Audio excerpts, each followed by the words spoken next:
O ito, sino ba talaga ang totoong nagpapakalat ng fake news? Yung mga taga-suporta ba ng mga Duterte na tinatawag ng mga DDS, o itong si Mike Abe, mga kababayan, o itong mga taga Malacanang? O sige, kayo na yung bahalang humusga. Pero sa tingin ko ang number 1 na nagpapakalat ng maling impormasyon sa kanyang mga taga-suporta o fake news, mga kababayan, itong si Mike Abe.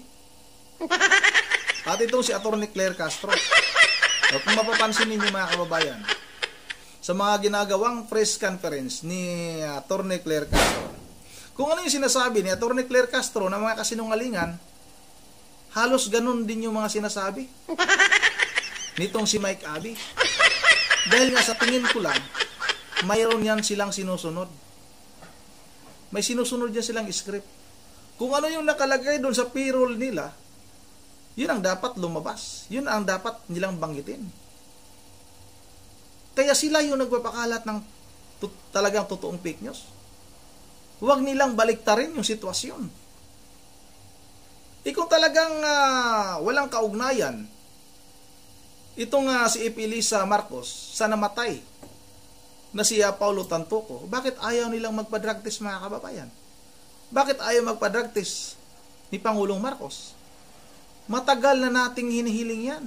Hindi lang tayo, milyon-milyong Pilipino ang humihiling na sana magkaroon ng hair follicle test. O baka gusto mong sumali, Mike Abe, pwede ka na rin magpa-drug test. Dahil sa pananalita mo pa nga lang para ka rin talagang bangag Tinatawag mo pang makakapal ang mukha ng mga taga-suporta ni dating Pangulong Duterte o sa mga Duterte. Mas makapal ang mukha mo. Dahil wala kang ibang bukang bibig, wala ka ng ibang topic kung hindi mga Duterte lang. Araw-araw yan. Kung gagawa man siya ng ibang topic, mga kababayan, isisingit pa rin talaga niya itong mga Duterte para maiparating lang sa kanyang mga taga-suporta na ganito kasama itong mga Duterte na ito. Pero kahit anong ginagawa nilang paninira sa mga Duterte, ay ang taas pa rin ang trust rating. Bakit ganon? Pero kayo, bagsak pa rin yung mga amo mo, yung nagbibigay sa iyo ng magkano ang dahilan. Ang kapal ng mukha nitong tao na ito. At kung sino, mga kababayan, yung mga kalyado at nagpapakita ng suporta sa mga Duterte, mga kababayan, tinitira nitong si Mike Abe. Katulad na lang ni Senador Dante Marcolita. Tinawag niyang bagito. Parang gusto niyang iparating sa ating mga kababayan. Bagitong senador daw. Ibig sabihin, yung gusto niyang iparating ay walang sapat na kaalaman itong si Senador Dante Marcolita na isang napakagaling na abogado. Wala ka pang alas sa kalingking ay inayupa ka O ito na, mga kababayan, huwag na natin ito patagalin. Pakinggan na lang natin ito. Baka tawag nito, i-copyright tayo nitong hindot na ito. Ito na, sabay-sabay natin ito pakinggan. Senator Rapi Tulfo nagsalita na. Bakit? Tungkol sa gambling, online gambling, ayaw niya. Impeachment, ito, yung impeachment, pabor siya. Pabor siya ng impeachment, pabor siya ng trial, ayaw din niya ng dismissal. Kailangan daw bigyan ng pagkakataon si Sara. Ayan na, talagang ayaw talaga niyang dismissal. Pabor talaga yan na ituloy yung impeachment. Nagmaangan ka naman, Mike Abe. Noon pa, may bulong-bulungan na gustong tumakbo niyan ni Senador Rapi Tulfo bilang presidente ngayong darating na 2028 presidential election. Siyempre papayag talaga yan. Gustong-gusto talaga niya na ma-impeach si VP Sara Duterte para wala na siyang kalaban na mabigat. Ano ka ba naman, Mike Abe? Huwag kang magtanga-tangahan. Napaka-uplok mo naman. Kung ganun yung ganun yung tingin mo. Napapayag itong si Senador Rapi Tulfo para talaga mapatunayan at mabigyan ng pagkakataon na sumagot itong si VP Sara Duterte. Matagal nang sinagot ni VP Sara Duterte yan. Hindi nyo lang pinapakinggan, mga uplo kayo. Alam nyo, si Tulfo ay kasama doon sa 18 na bumoto ng pumabor na ibalik ang article of impeachment sa Kongreso.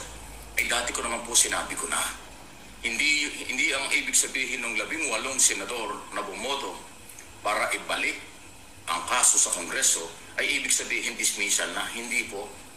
Malinaw. Hindi ba pwedeng magkunwari itong si Senador Rapi Tulfo para sabihin ng ating mga kababayan, aba, wala palang intensyon itong si Rapi Tulfo na ma-impeach itong si VP Sara Duterte. Baka wala pala itong intensyon na tumakbo sa pagka-presidente sa darating na 2028 presidential election. Pwede naman magkunwari, Mike Abby. Parang ikaw, lagi kang nagkukunwari sa mga taga-suporta mo na tama yung mga kasinungalingan mo. Pero lahat ng halos pinagsasabi mo ay puro lang kasinungalingan. O ito, patuloy natin. Malinaw naman po na walang dismissal, walang termination. Eto na ngayon, nagsasalita na ho sila isa-isa. Si Senator Tulfo na pag-press conference pa, sinabi niyang pabor siya, nag-trial, bigyan ng pagkakataon si Sara magpaliwanag, at hindi sa pabor ng dismissal without trial. Pati sa gambling issue, pati ho doon sa paghahanap sa bungero, meron siyang statement yan. May paparinig ko sa inyo. Okay? Samantala, Secretary Ivo Chodoro nagalit na. Kailan namin? Alam niyo kung bakit nagagalit siya? Hindi daw siya binigyan ng pagkakataon bago ilabas yung issue at paninira na siya ay mayroong ibang pasaporte, yun naman pala ay matagal na. Nawala na yun. Kinancel na pala yung kanyang dating pasaporte bago niya tinanggap ang pagiging Defense Secretary. Kaya siya nagagalit kasi masyadong ginamit po. Alam mo naman itong mga anti-Marcos, lahat sinisilip. Puro fake news naman. Kita niyo yung ginawa niya kay First Lady. Piniktis na si First Lady. Sinabi niya kasama doon sa pagkamatay ni Tantoco. Hindi naman pala totoo. Si Tantoco ay ibang hotel. Si Tantoco hindi kasama sa entourage ni First Lady doon sa LA, sa California. Pero pinapalabas, meron daw fake at meron daw police report, pero fake pala. Totoo. Di ba mga kababayan? Kung ano yung sinasabi ni Atty. Claire Castro, yan din yung kanyang linyada. Yan din yung kanyang tawag nito. Yan din yung kanyang pinaparating sa kanyang mga taga-suporta. Na ganun nga daw, na hindi kasama sa isang kwarto itong si Ipilisa kung saan natagpuan niyang patay itong si Paulo Tantoco, mga kababayan, dahil nga na overdose. Sige, palagay na lang natin na wala doon si Ipilisa. Huwag mong sabihin na kasama. Kasama sa entourage, hindi kasama. Sige, ito na yung hamon natin. Magpa-drug test sila. Hamunin mo nga, may kabi, subukan mo lang. Sabihin mo lang, banggitin mo lang. First Lady, at ikaw, Pangulong Marcos, hinahangaan kita. Sinusuportahan talaga kita. Kahit buhay ko, handa kong itaya sa'yo. Dahil nga sa mga tinatanggap ko na magkano yung dahilan. Sige nga, subukan nyo muna magpa-drug test. Subukan nyo magpa-hair follicle test. Para matapos na yung haka-haka na kayo ay mga durugista. Dahil pati ako ay parang pinagdudahan na rin. Na isa din ako sa mga naabutan ninyo ng pulbo na yan. Naging masama na din yung imahe ko. Dahil sa pananalita ko na parang bangag na din ako. Sabihin mo yan. Ay Pangulong Marcos at kay Lisa Marcos. Para maniwala kami sa'yo. Isa kang napakalaking uplok ang tao ka. Patuloy natin. Totoo na namatay si Tantoco, pero hindi walang kinalaman si First Lady. Wala si First Lady ron sa hotel at higit sa lahat, hindi kasama si Tantoco doon sa entourage. Di ba? Pinagdugtong-dugtong again ng mga DDS vlogger, mga Duterte supporters. Kaya talagang grabe ang fake news. Iisa ang pinanggagalingan ng fake news galing sa kampo ni Duterte. Yan po yung grupong yan. Kaya sinagot na ng Malacanang yan. Kita nyo?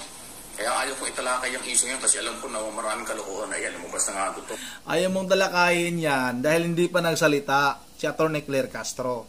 Kasi nga, yung gumagawa ng script na yan, nasa Malacanang. Siyempre maghihintay ka muna. Maghihintay ka muna ng go signal. Pag katapos magsalita ni Atty. Claire Castro, ikaw na naman yung babanat. Dahil nga para magmukhang totoo. Ipag yung halimbawa, yung mga tanga-tanga mo talaga, mga taga-suporta, kung pakikinggan ka talaga, akalain lang totoo yan pa yung nagsasabi mo. Pero yan lahat ay sinusundan mo lang, yung sinasabi ni Atty. Claire Castro. Kasi nga, may sinusunod kayo. May sinusunod kayong script. Ikaw naman may kabi, ginagawa mo na kaming tanga. Sige, patuloy natin. Totoo mayroong namatay. Totoo, di ba? Pribadong buhay yung ating pakailaman yun eh. Pero ang fake news, idinudugtong nila Si First Lady may kinalaman, wala naman talaga. Pala hindi naman pala magkasama. Wow! Kapal ng mukha yung mga abogado pa, si Roque, si Tiklaw, mga vloggers, mga DDS talaga ito mga DDS, ito yung salot ng fake news, ito yung promotor ng fake news, ito yung nagdi-destabilize, ito yung Ikaw yung makapalang mukha, Mike Abe? O sino ba yung mas makapalang mukha, Mike Abe? Di ba ikaw?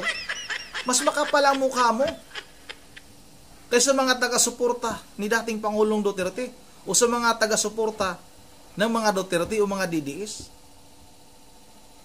Tinatawag mo pang mga salot.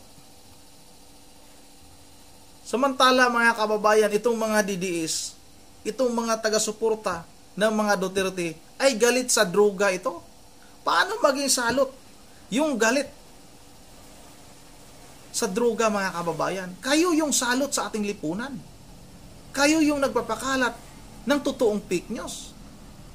O bakit hindi nga ninyo iniinganyo itong si Ip Elisa at itong si Pangulong Marcos na magpa-drug test na para matapos na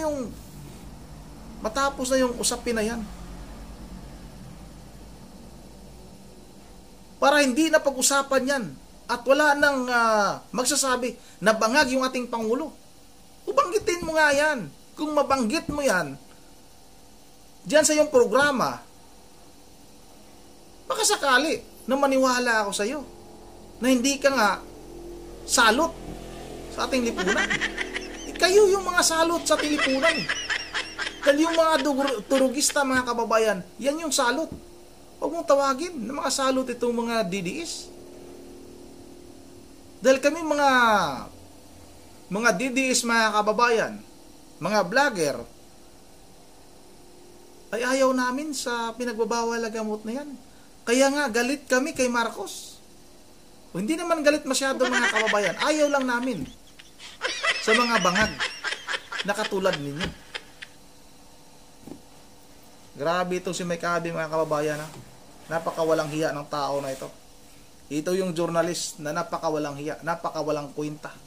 Sinisira niya pa. Binabanata niya pa itong si Senador Rodante Marcolita. Ang kapal ng mukha nito. Sa lahat ng mga journalist, ito yung, kung makakapal ang mukha ng mga journalist, mga kababayan, pinakamakapal ang mukha nitong si Mike Abe sa lahat ng mga journalist. Ito yung journalist na pinaka-uplok sa lahat ng uplok na journalist, mga kababayan.